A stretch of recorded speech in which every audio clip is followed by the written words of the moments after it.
I'm WG, and in this video I'll be teaching you everything you need to know about the rerolling process, how to get 2 5-stars instead of a single one, how long does it take, which resources can you expect, and also if you are interested in this, a general power estimate of these different combatants if you really want to go for more meta picks.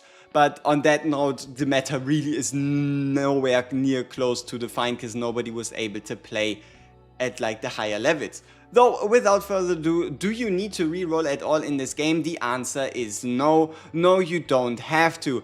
And the reason for that is because even if you just were to use the standard 4-star team, you'll be able to have fun, you'll be able to play the game, you'll be able to beat the game. And even if you just get any 5s and you just roll with them, you'll be absolutely fine. So if you don't feel like rerolling, you don't have to. On the other hand though, this game is a roguelike, and especially building save data, building decks for your characters takes a long amount of time. So having a character that you like, having that extra motivation, having that extra distraction, that extra connection just helps make it even more enjoyable as it already is. So that's one of the benefits, you could say. On top of that, also rerolling here is easier than in other games in that you can just head to the top menu right there. You see this burger menu, right? Then you find your account settings, and in your account settings you can delete the data for your account rather than having to swap with the dummy email and the like. So you'll be able to use the same email, the same connection, and just reroll and reroll and reroll on one account.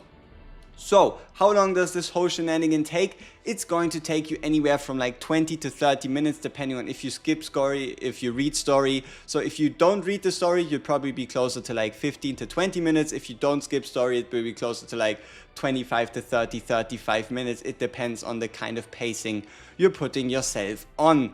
So, how do you get 2 5-stars instead of 1? What this says is that upon 30 rescues you'll be guaranteed a standard 5-star combatant. This was a mistranslation and it will also most likely be fixed for global, and that it's going to say upon 50 rescues. So what that means is you have to summon 50 times on this beginner banner. This beginner banner itself has a 20% discount, so to do 50 summons you only need to spend 40 summons, right? And the important keyword here is upon 50th rescue. What that means is if you pull a 5-star before rescue 50 is still guaranteed to be a 5-star. So that is the whole goal of your reroll process. Go in, get a 5-star early with any of your resources, and then you're done, right? The moment you hit your first 5-star, you're done with rerolling. Then you can just enjoy, take the foot off the pedal, relax, play the game, and you're gonna get your second 5-star upon hitting 50. And that is also what happened to me during the limited playtest in a more obstruse way, you could say. And that is because, as you can see right here, we have 5-star number 1, that is analyze every situation Luke, which was the first 5-star I got. And then after obtaining Luke, we actually go exactly a couple more summons. Ta-da! There is summon number 50 and it's a second 5-star. So long as you pull a 5-star before getting your guaranteed at 50, you can easily walk away with a double 5-star. And yes, I know you could be hunting for triple 5-star, for a quadruple 4-star, but at this point that's just too much. So 23 summons is the confirmed amount of summons that we gain upon starting our accounts through pre-registration, which is 20 as well as then also 3 from social media milestones. So 23 summons is what you're going to get upon starting this game, and that's the minimum we have confirmed. It could go anywhere higher. And then also what you get is obviously Amir, the 4-star Vanguard.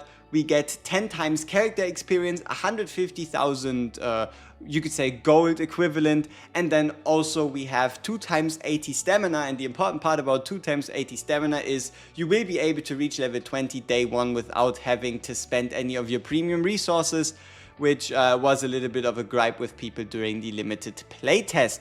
So now let's actually give you a bit of an idea of like power levels. So overall, rating anybody S or anybody lower than B is just not possible. It just doesn't make any sense. There isn't that big of a gap between anybody. Any of these rankings could still shift the moment something just gets discovered like that. Every character will probably have a broken combination, a broken deck should you just search for it. So it could also be Rin in A, Malin down in B. But overall, the characters are sorted by what you could say the expected impact of what you can see from their kit without any crazy need to run synergies and the like. So you have Kalib, who's just damn tanky and has a whole bunch of AoE damage. You have Mei Lin, who is pretty much a nuker as well as also vulnerability inflictor. You have Magna, who's a shielder and counter expert. You have Kayron, who is just going crazy with AoE as well as single target damage, so he's just raw damage incarnate. You have Renoa, who's he's shooting bullets for days, extra attacks for days.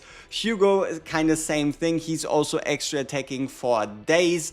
Then you have Veronica. Veronica more of a little bit of a sub DPS in that she has a bunch of skill cards, bunch of upgrade cards, and then her attack cards pretty much play themselves at the end of her turn in her ballistas. Rin being your standard katana sword girl with her stance and huge single target potential, but not a lot of AoE potential, though if you do enough single target damage you are AoEing. So then we also have Luke. Luke just has a bunch of bullets. A couple people called him stat hungry, but honestly it's not that bad. There's a single damn card that relies on crit rate and everybody's saying, oh no, he needs crit rate. And then also we have Orleia. Orleia will be able to summon a bunch of slimes, just give you a bunch of passive effects, and that's that. And then now for the last part, I just quickly go over some key Forsters you want to look for. Alright, so Mika, Owen, Ray and Tressa, you'll already have one copy of them on your account, as well as Amir from the get-go, just from the tutorial and then the pre-registration reward. And then 4-stars you should keep an eye out for are Cassius, Nia, Selena and Maribel. Let's just talk about them. So Maribel is the best 4-star shielder in the entire game. There isn't that many anyway, but she is your defensive powerhouse on the 4-star category. Selena is all about extra attacks, empowering extra attacks. You've already heard a couple of those words for 5 stars. She also inflicts passion weakness and she does a crap ton of damage.